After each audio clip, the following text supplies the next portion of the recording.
আপনি আপনার সন্তানের জন্য যতটুকু মায়া মহব্বত দিয়ে, তার জন্য যতটুকু সতেজ থেকে আপনি তাকে লালিত পালিত করছেন, আপনি একবার চিন্তা করে দেখুন, যেখানে আলো বাতাস প্রবেশ করে না, সেখানে এই 9 মাস 10 মাস যাবত আল্লাহ রাব্বুল আলামিন মাতৃগর্ভে আপনাকে কতটা যত্ন করে মায়া মহব্বত করে আপনাকে সেখানে আল্লাহ রাব্বুল আলামিন লালিত পালিত করেছেন।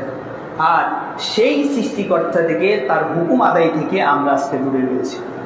আপনার সন্তান যদি আপনার কাছ থেকে দূরে চলে যায়, আপনার বিমুখ হয়ে যায়, আপনি কত কথাই না বলে, কিন্তু আপনার রব আপনাকে বারবার পথ দেখাচ্ছেন, আপনি ফিরে আসুন, আপনি ফিরে আসুন। অতএব কিন্তু আমরা ফিরছি না।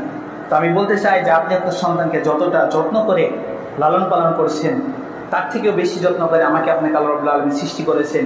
সেই রবের উদ্দেশ্যে আমি আপনি কিছু করি। আল্লাহ রাব্বুল আলামিন তিনি সৃষ্টির উদ্দেশ্যে হলো মা খালাকতুল জিন্না ওয়াল ইনসা ইল্লা লিয়াবুদুন, প্রত্যেকটি জিন এবং ইনসানকে আল্লাহ রাব্বুল আলামিন সৃষ্টি করেছেন শুধুমাত্র আল্লাহ তাআলার হুকুম আদায় করার জন্য, ইবাদত করার জন্য। তাই আল্লাহ রাব্বুল আলামিন আজকের সংক্ষিপ্ত আলোচনার প্রতি আমাদেরকে সবাইকে বোঝার তৌফিক দান করুন। সকলে বলছি আল্লাহুম্মা আমিন।